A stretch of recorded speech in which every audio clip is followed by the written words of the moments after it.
अवधूत चिंतन श्री गुरुदेव दत्त. दत्त महात्म्य अध्याय 15वा. योगाभ्यास झाला असला तरी मोक्षाकरिता वाक्यविचाराची आवश्यकता.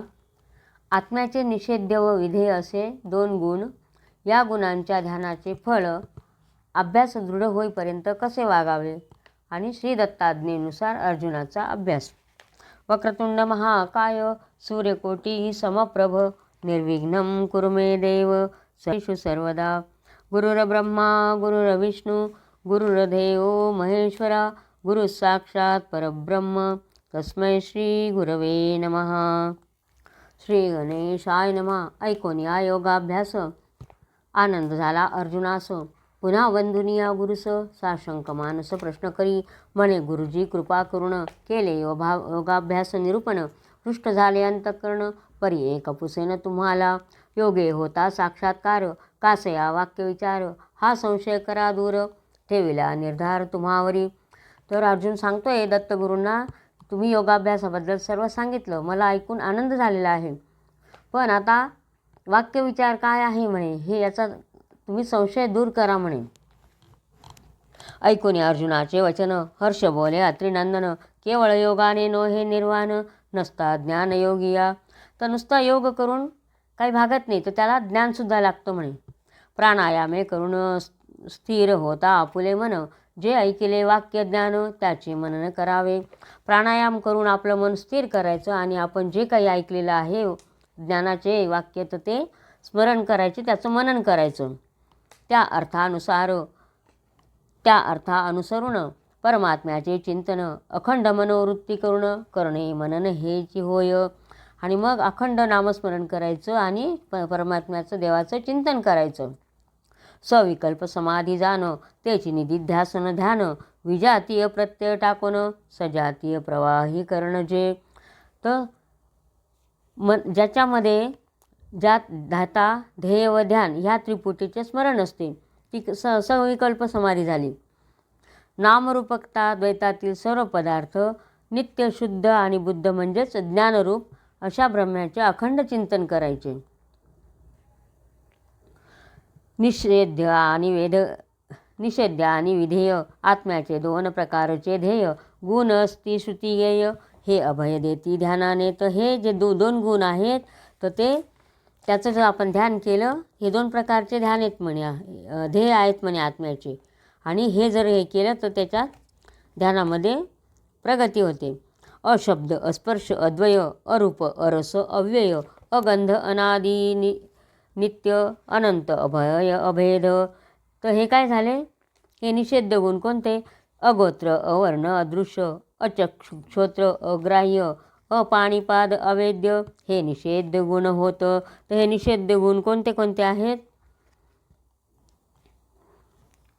की ज्याच्या ठिकाणी द्वैत नाही, ज्याला रूप नाही, ज्याच्या ठिकाणी रस नाही, ज्याचा व्यय होत नाही, ज्याला वास नाही, जो अनादीपासून नित्य आहे, ज्याला अंत नाही, ज्याच्यापासून भय नाही आणि ज्याला दुसऱ्यांकडून पण भय नाही असा.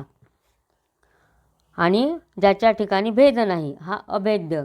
जो अगोत्र आहे म्हणजे ज्याला गोत्र नाही, ज्याला जात नाही, जो दिसू शकत नाही, ज्याला डोळे नाही कान नाहीत, जो ग्रहण करता येत नाही, ज्याला हात आणि पाय नाहीत आणि जो जाणता येत नाही असा तो निषेध गुण आहे म्हणे. नंतर नित्य शुद्ध बुद्ध मुक्त सत्य ज्ञान अनंत परब्रह्म आत्मा अच्युत असंग सदोदित परावर गुण हे विधेय. तर हे कोणते आहेत?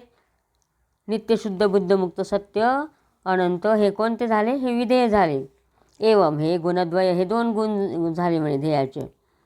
हाची सजातीय प्रत्यय हे प्रवाहतवत चिंतावेत. हे याच्यासारखं याचं सारखं लहान प्रवाहत्वत म्हणजे जलधारेसारखं याचं चिंतन करावं म्हणे.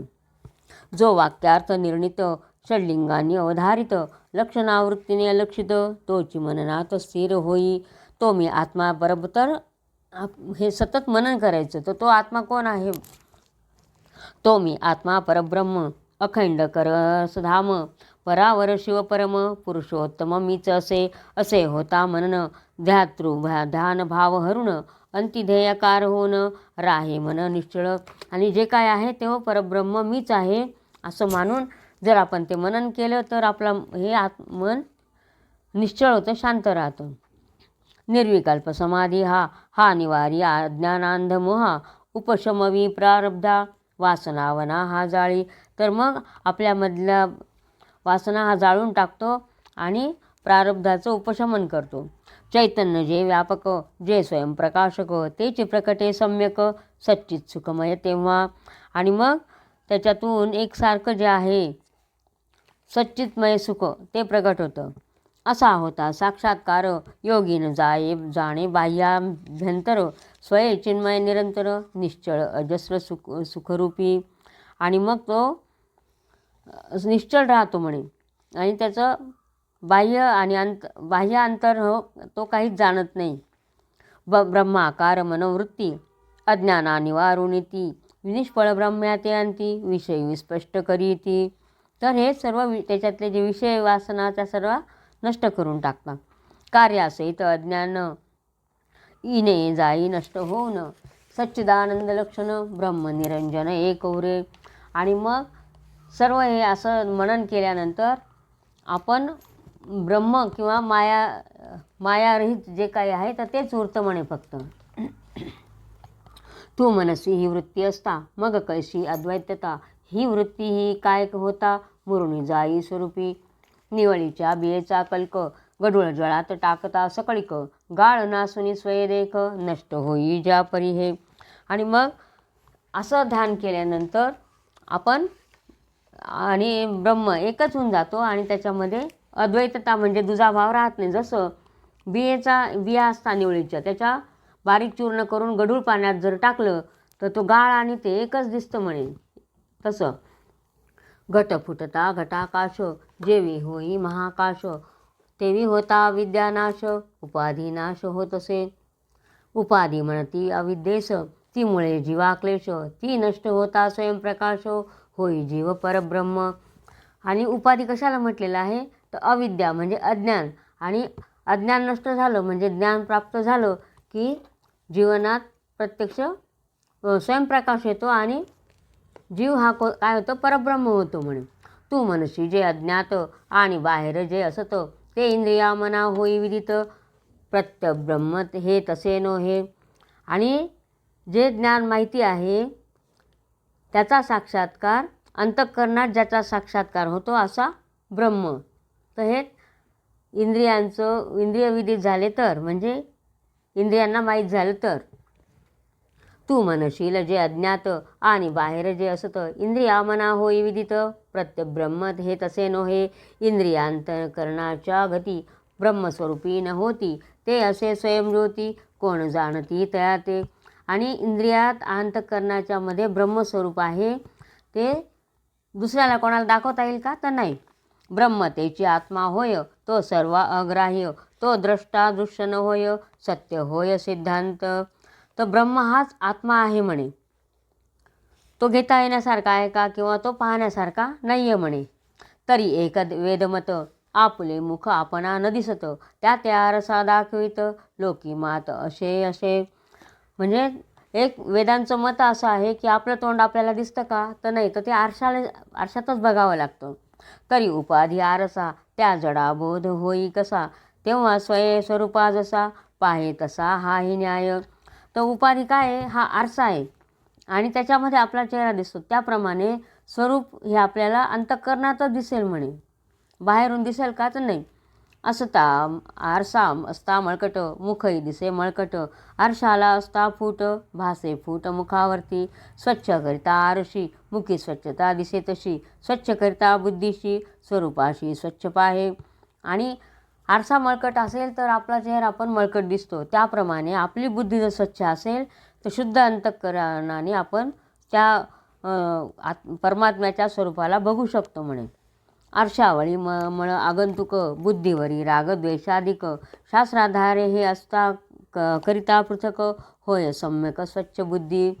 आणि आरशावरचा मळ जसा असतो तसा बुद्धीवर सुद्धा मळ असतो. तो कोणता रागद्वेषाचा. आणि हे शास्त्राच्या प्रमाणे वागून आपण जर तो काढला तर मग आपल्याला सर्व बुद्धी स्वच्छ होते आणि सर्व काही स्वच्छ दिसतं.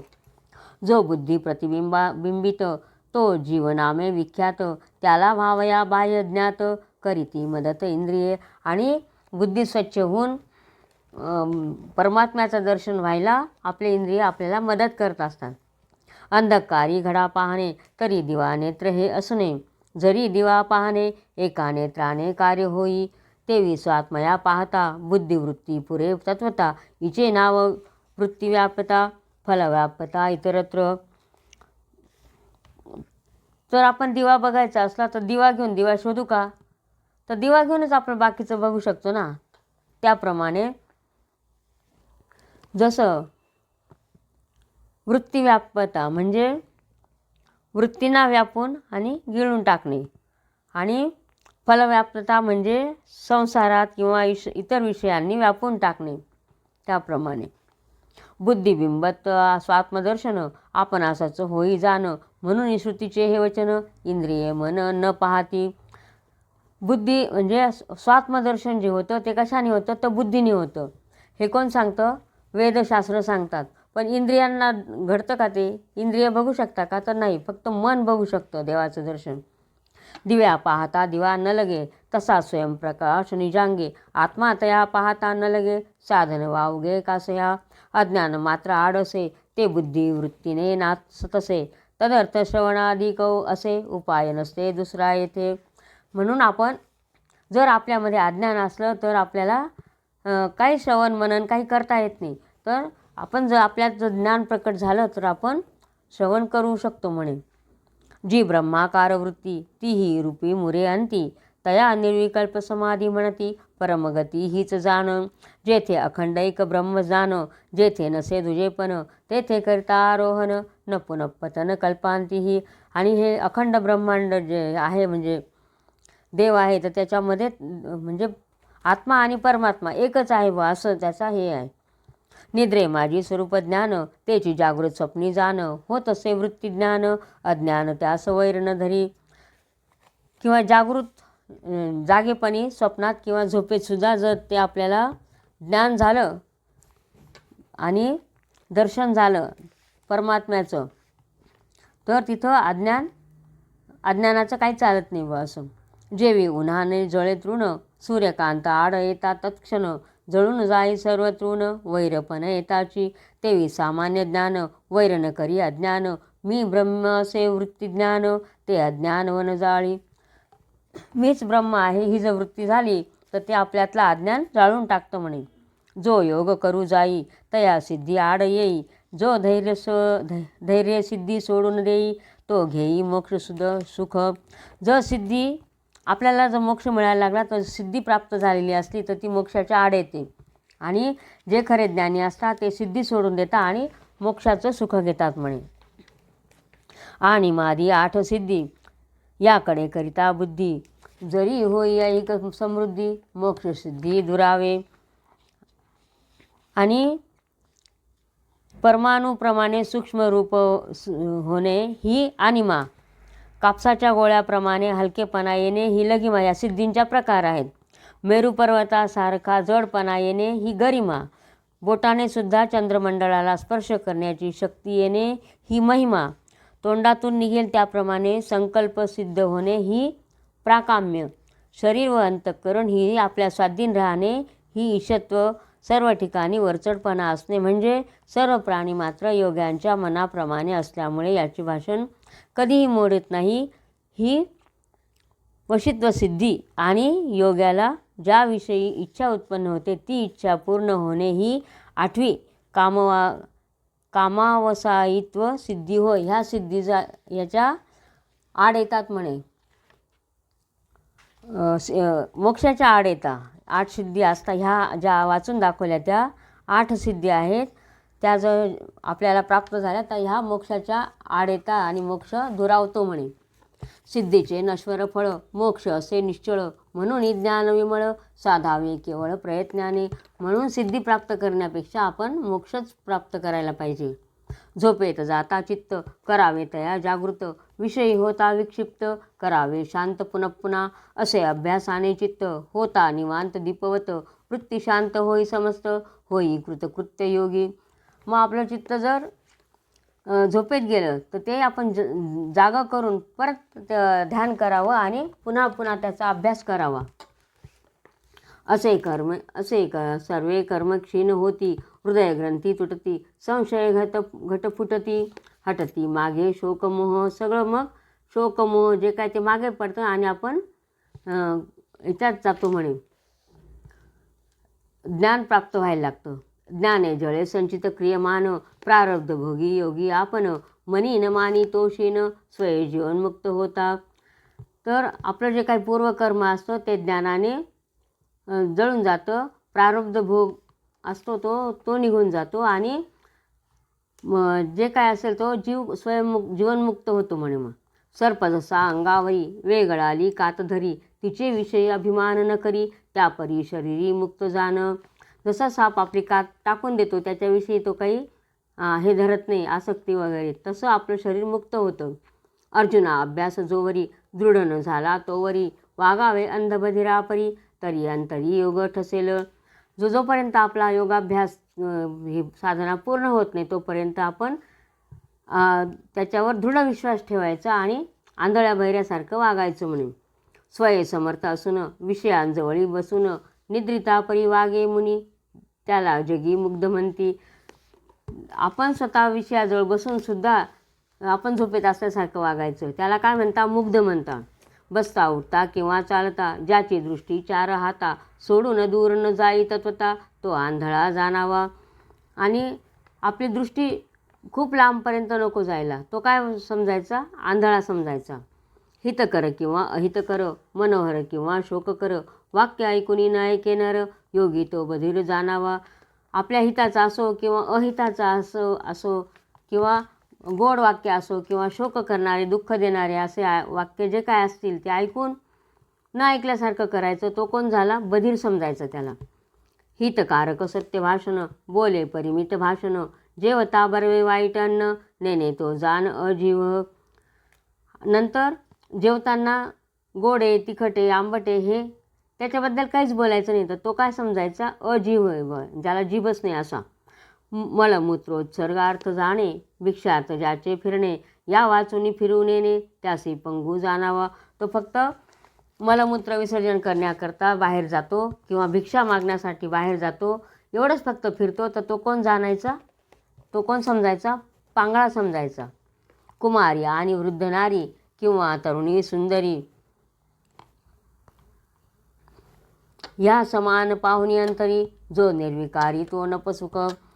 आणि कुमारी म्हातारी किंवा तरुण यांना पाहूनसुद्धा त्याचं मन त्याचा आसक्त होत नाही, तर तो कोण समजायचा? नपुसक समजायचं म्हणे.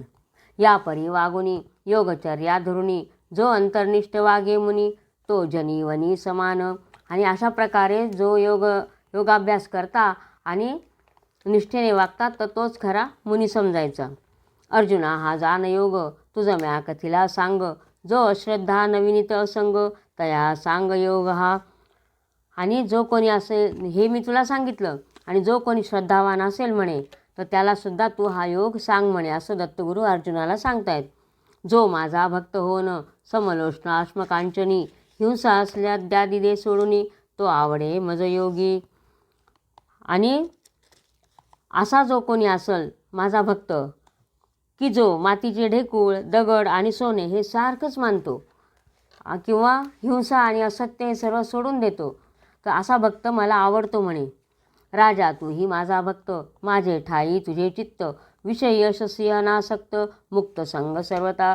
असा तू सुद्धा माझा भक्त आहे म्हणे आणि असाच आहे म्हणे तू, तर तू मला खूप आवडतो म्हणे. आणि विषयावर तुझं आता मन उडून गेलेलं आहे म्हणे.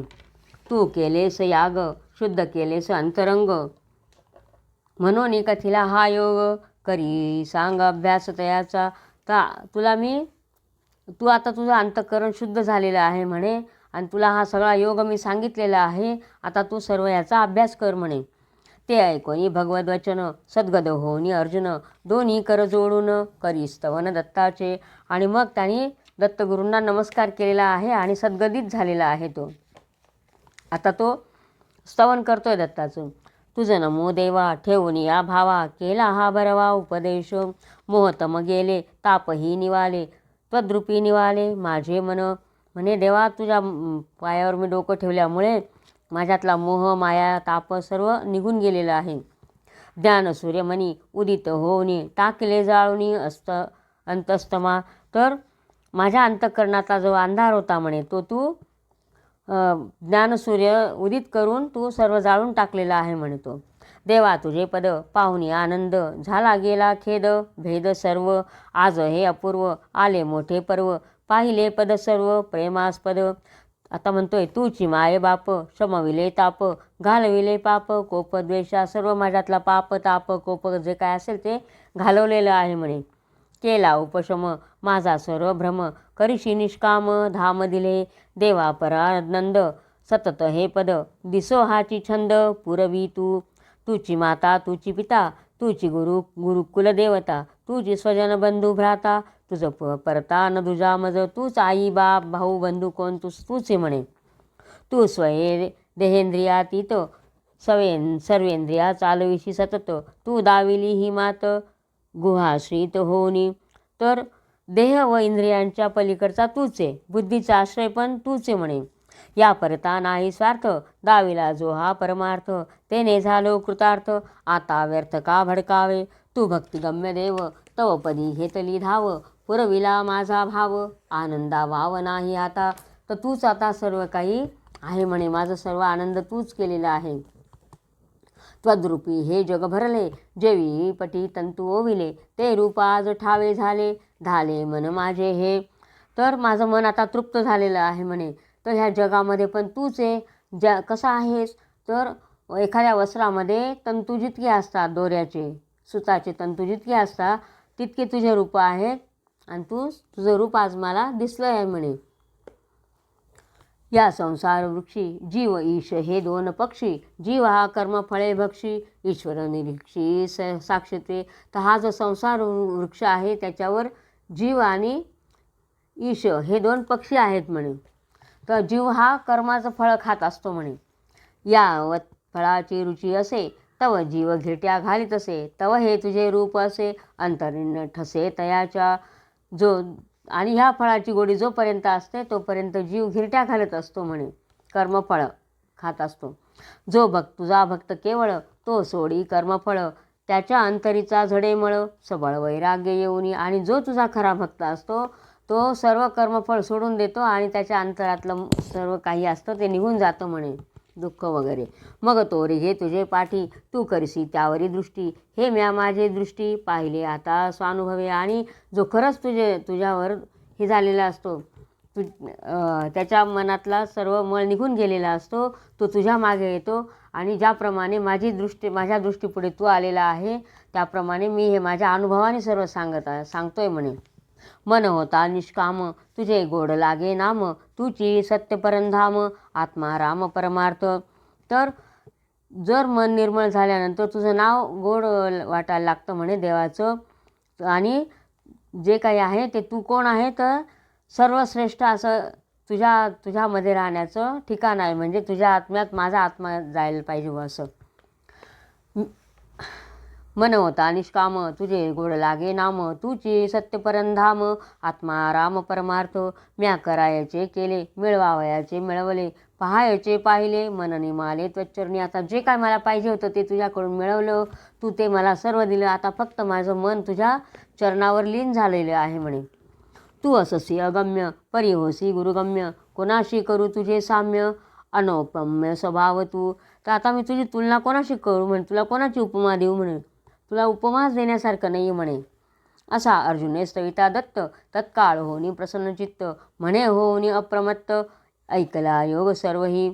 आणि मग असं तो हे करतोय स्तवन करतोय दत्तगुरूंचं आणि सांगतोय की संसाररूपी शत्रूचा नाश करणारा असा तू म्हणे. तर तू मला एवढं सगळं योगाचं ज्ञान दिलेलं आहे म्हणे. ही येथे असे दरी. आता मग दत्तगुरू त्याच्यावर प्रसन्न झालेले आहेत आणि सांगतायत त्याला, ही येथे असे दरी इचे आत प्रवेश करी स्थिर बसून आसनावरी करी अभ्यास प्रयत्ने. तर आता इथे एक गुहा आहे म्हणे, या गुहेमध्ये जा म्हणे तू आणि शांत असा एका आसनावर बसून साधना कर, अभ्यास कर. आसनी सरळ बसुनी स्वरूपी दृष्टी लावणी अभ्यास करी एकाग्रमनी शमवनी लय विक्षेपा. आणि मग एकाग्र होऊन आणि माझ्या स्वरूपात दृष्टी ठेवून तर तू ध्यान करायला सुरुवात कर म्हणे एकाग्र मनाने. जो म्या उपदेशिला योग त्याचा अभ्यास करी सांग, जे अनुभवशील ते सांग योग वियोग झाल्यावरी. आणि तू असा अभ्यास कर आणि तुला जो काय अनुभव येईल तो मला सांग म्हणे. जा तू न भी अंतरी गुहेमध्ये प्रवेश करी असे म्हणून या भवारी त्याचे श्री ठेवी कर. आणि मग दत्तगुरूंनी त्याच्या डोक्यावर हात ठेवलेला आहे आणि त्याला सांगितलं, भिवू नको आणि गुहेमध्ये जा आणि शांत बैस म्हणे. राजा रोमांचित होऊनी श्री गुरु श्री वंदुनी आज्ञा शिरसा मानुनी बैसे जाऊनी गुहेत. आणि मग गुरूंची आज्ञा शिरसा वंद मानून आतमध्ये जाऊन बसलेला आहे तो. घालून या दृढासन अभ्यासाने प्राणापान करून या समान श्वास जिंकून स्थिरावला. आणि मग तो श्वासोश्वास करून प्राणायाम वगैरे तो करायला लागलेला आहे, शांत बसलेला आहे.